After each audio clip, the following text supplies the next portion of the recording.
Muy buenas, aquí estamos una semana más y en el podcast de hoy, bueno, antes de empezar, muy rápidamente, vamos a comentar que, como hemos anunciado en redes sociales, tenemos tres nuevas formaciones en el Clutch, la membresía que tenemos en Asesport. Entonces, simplemente, si te interesa, tenemos una prueba gratuita durante unos días, sin ninguna permanencia. Entonces, si quieres acceder para ver contenido, para ver lo que hay, cursar lo que tú quieras y luego, si no te encaja, simplemente darte de baja, escríbenos por Instagram, ¿vale? Entonces, ya rápidamente vamos a por el contenido de este podcast. Hoy vamos a hablar de la naturaleza no lineal del baloncesto. Es decir, en el baloncesto hay muchas acciones que tienen un componente lineal, pero la mayoría tienen, por así decirlo, un componente mixto, es decir, puede ser lineal, pero claro, si haces 2 metros hacia un lado, luego cambias de dirección, luego vas a cambiar de dirección, tiene cierto componente lineal, pero realmente hay muy poca carrera en línea recta, ¿vale? Y luego también hablaremos de acciones que no son puramente lineales. Básicamente explicar que el baloncesto es un deporte muy rico, tanto a nivel metabólico, aunque no entraremos hoy ahí, pero bueno, que hay diferentes sistemas energéticos que van a jugar un rol cambiante, con diferente proporción, diferente protagonismo de cada uno de ellos en diferentes fases del juego, siempre solapándose, por supuesto, nunca un sistema energético se corta de golpe y empieza el siguiente, sino que siempre se solapan con diferente peso, diferente proporción, uno y otro. Eso lo hablaremos en otro podcast, aunque ya lo hemos tocado con pinceladas en algún otro, pero realmente vamos a hablar del aspecto más biomecánico, más de cómo se mueve el jugador de baloncesto. Realmente es un deporte muy rico, como cualquier deporte de situación, cualquier deporte colectivo, en el que no sabemos qué va a hacer el rival, podemos intuirlo, pero muchas veces habrá acciones imprevisibles y además nos movemos de forma multidireccional. Es decir, no tiene nada que ver con el atletismo, por ejemplo, que aunque sea desplazamiento terrestre es en una dirección concreta, el objetivo es desviarse lo menos posible de esa línea recta para no hacer más metros de los que realmente la persona tiene que hacer, ya sea un 400, un 800, lo que sea, queremos hacer justo esa distancia, no 820 metros, porque ha habido cierto desplazamiento curvilíneo o se ha hecho cierta desviación del movimiento justo de la trayectoria que tiene que hacer ese atleta. En baloncesto no ocurre eso, es una combinación constante de desplazamientos frontales, laterales, hacia atrás, saltos, aceleraciones, es decir, diferente dirección, diferente intensidad. Hay algunos autores, como por ejemplo Scallan y colaboradores en el 2012, que citan aproximadamente en 1.750 cambios de actividad por partido. Dependerá, por supuesto, de cuánto jueguen, de la liga, pero básicamente la idea es entender que el baloncesto es un deporte en el que continuamente hay cambios tanto de intensidad como de dirección, como de acción motriz, desde un paso hacia atrás, después correr acelerando para después hacer un close out, frenar de golpe y después a lo mejor un salto para, qué sé yo, tanto puntear el tiro si en esa defensa hay salto, que muchas no lo hay, o ya sea para machacar, para defender un mate, cualquier tipo de acción. Básicamente la idea es entender que continuamente se va a cambiar de dirección, de acción motriz y empezar ya a reflexionar, aunque luego hablaremos más en profundidad, de si lo que nosotros hacemos entrenando con probadores físicos está ayudando realmente a este tipo de acción, ¿vale? Segundo punto clave, desplazamiento lateral. Hacemos una mención especial a esta acción porque es prácticamente el único deporte, el baloncesto, en el que es tan relevante esta acción motora del desplazamiento lateral. Requiere un desarrollo importante de la musculatura, tanto abductora, principalmente los glúteos, como aductora, principalmente los aductores, como toda la zona de estabilizadores de la cadera, también a nivel de core. Por supuesto que influyen más grupos, cuádriceps, isquio, gemelos, y al final el cuerpo es un conjunto de cadenas musculares, de estructuras que van a hacer que todo esté interconectado. Pero quiero decir que tiene un rol prioritario en baloncesto la musculatura abductora y aductora, así como estabilizadora de la cadera, cosa que en otras acciones, como por ejemplo acciones rectilíneas, lo tienen mucho menos. Tenemos que tenerlo en mente para preparar a estos jugadores para ese tipo de acciones. Hay diferentes datos sobre desplazamientos. Hay algunos autores que citan entre 300 y 500 desplazamientos laterales por partido, que es una locura, superando en esos datos los jugadores junior a los senior. También depende entre 100 y 400 desplazamientos. Básicamente la idea es que hay muchísimo en cuanto a frecuencia, pero también en metros recorridos. Va a depender de la estadística, del dato concreto, pero pueden ser entre 200 y 300 desplazamientos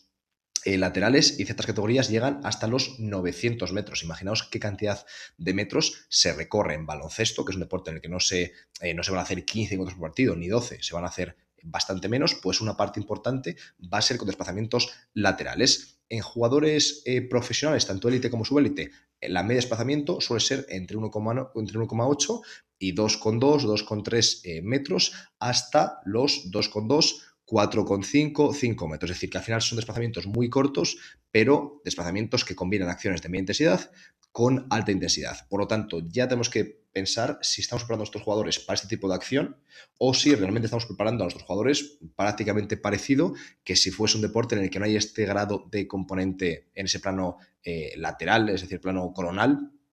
tan importante como lo es realmente. Luego, por ejemplo, acciones de cutting, básicamente acciones de cortes, son realmente en principio cortes lineales, aunque va a depender mucho del grado, del ángulo de ese corte. Ya sabemos, por ejemplo, hay diferentes artículos muy interesantes que hemos analizado también en nuestra membresía mensual sobre qué grado de estrategia o qué tipo de estrategia, mejor dicho, biomecánica hay que utilizar o tiene más sentido utilizar en función de cómo sea el ángulo de ese desplazamiento, de ese corte. Entonces, si es un cambio de dirección con un ángulo muy poco agresivo, 10, 15, 20 grados, realmente queremos bajar muy poco la velocidad y es casi un sprint curvilíneo, que luego hablaremos de ello. Conforme más agresivo es el cambio de dirección, el más agresivo es el cambio de sentido, es decir, un cambio de 180 grados, obviamente mucho más lineales, más tenemos que frenar, más importante es ese rol del penúltimo paso, el último paso, etcétera. Entonces, estas acciones de corte en general nos referimos a acciones lineales, es decir, cambios de dirección que son bastante, con un ángulo bastante importante, cercano a 90 grados o superior a 90 grados, en el que hay que frenar mucho, y el objetivo es hacer una acción lineal, ir, frenar y acelerar de nuevo, ¿vale? Entonces, aquí obviamente es importante tanto a nivel de estrategia, cuando se hace crossover, cuando se hace un side step, y también intentar trabajarlo desde el punto de vista de la operación física, tanto a nivel biomecánico como a nivel de motor, es decir, preparar la estructura musculotendinosa para ese tipo de esfuerzos. Y luego una mención especial hacemos con el componente curvilíneo. En general, hemos encontrado poca evidencia, en concreto,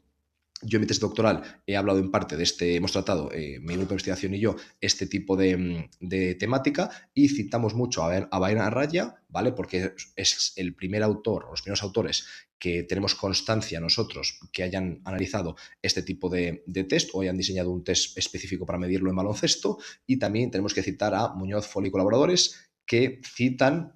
las acciones de sprint curva en baloncesto en torno al 31% de las totales de sprint. Es decir, que obviamente es muy relevante y no podemos solamente entrenar ese sprint, esa aceleración en línea recta, ¿vale? No hay que olvidarse ni mucho menos de esos test, por supuesto, que hay muchísimos sprints en línea recta o con un componente importante en línea recta. Al final, si un cambio de dirección es de 5 grados, tiene mucho componente rectilíneo, pero no podemos olvidar que no siempre es así, y de hecho podemos citar datos recogidos en concreto pues, por mí en esa tesis doctoral que os comentábamos, y cuando se utiliza 10 metros y 20 metros como factor predictivo del rendimiento de sprint curvilíneo, solamente el sprint de 20 metros es un factor predictivo y explica en torno al 30% de la varianza, es decir, utilizando esa ecuación, ese modelo predictivo, utilizando 10 y 20 metros, solamente el 30% de la varianza del sprint curvilíneo está explicado por el rectilíneo, lo que parece indicar que hay mucho componente de la varianza del rendimiento sprint curvilíneo que no está explicado por esos sprints en línea recta. Es decir, que a priori tiene sentido seguir entrenándolo y ver cómo podemos ayudar al jugador a que mejore este tipo de acciones. Por último, comentar que la reflexión que lanzamos es, vale, cuando nosotros entrenamos, debemos tener un poco el foco en nuestros deportistas en si este deportista fuese de vóley, si fuese, por ejemplo, qué sé yo, de atletismo, si fuese de un deporte en el que tuviese mucho menos componente lateral, componente curvilíneo y menos cambio de dirección y menos salto, yo estaría entrenando parecido o muy diferente. Es decir, por una parte entendemos que la base tiene que ser la base, deben empujar, tirar, rotar, saltar, hacer fuerza con dominancia de rodilla, de cadera, hacer toda esa parte tiene que estar y es la base. Y cuanto más joven sea el deportista, más debe ser la base. Es decir, que no se vea mucha diferencia entre un atleta, un jugador de vóley, un jugador de balonmano, un jugador de baloncesto. Pero conforme vamos subiendo de nivel y también en parte jugando con las proporciones, es decir, pues a lo mejor cuando son infantiles, 80-90% debe ser muy similar entre deportes. No te digo igual, pero bastante similar. Conforme vamos avanzando, a lo mejor esa proporción tiene que ir bajando y a lo mejor un 50-60% es muy parecido, una parte es diferente. Entonces, en este caso, queremos lanzar un poco esa reflexión de cómo estamos intentando ayudar tanto en el gimnasio como en la pista con tareas modificadas, pues quizás un sprint asistido, un sprint curvilíneo, tareas de agilidad persiguiéndose, jugar con diferentes cambios de dirección, con diferente angulación para ver qué estrategia biomecánica usan, chalecos lastrados para aumentar ese momento de inercia, que sabemos que conforme más pesa un jugador, más momento de inercia tendrá, cuanto más masa, más momento de inercia, podemos modificarlo, añadir un chaleco lastrado y de esta forma vamos a ver cómo conseguimos ayudar desde nuestra área a que los jugadores cada vez sean mejores en acciones específicas, para que no ocurra lo que a veces pasa, que con el trabajo de fuerza ayudamos bastante, a lo mejor justo al gesto del salto CMJ o salto libre, pero luego no ayudamos tanto en un salto específico como es el de machacar, el salto en carrera, a lo mejor no mejora tanto el paso lateral, no mejora tanto el sprint curvilíneo y quizás sea porque no hemos dado una vuelta a qué tareas pueden ser muy específicas, lo podemos llamar con diferente nomenclatura, no va de eso, no va de una gran nomenclatura, sino, vale, realmente yo estoy haciendo alguna tarea que ayude mucho a ese tipo de acciones o estoy solamente mejorando el motor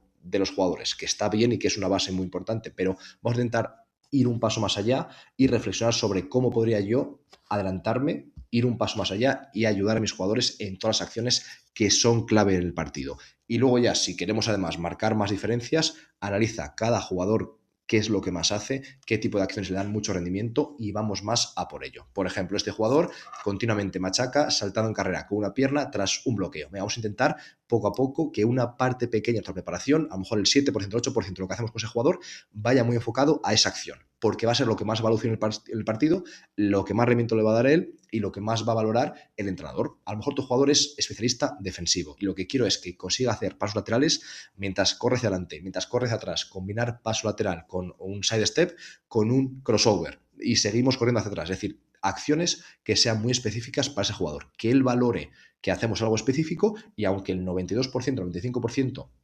no va enfocado a solo esa acción, una parte sí va. Eso hará que probablemente la mejore aún más y también que él confíe más porque sabe que le damos justo lo que él valora y lo que él hace en el partido. Entonces, con esta reflexión acabamos. Simplemente queremos que tú le des una vuelta a este tipo de ejercicios y como comentábamos, en la membresía tenemos ya la traducción de este tipo de estrategias a ejercicios organizados y a estrategias, por así decirlo, ya del día a día de cómo llevarlo a cabo. Pero lo más importante es que tú consigas pensar y priorizar en tu equipo cómo lo vas a hacer y que luego empieces a darle vueltas y a probarlo. Así que nada, compañero, compañera, nos escuchamos la semana que viene.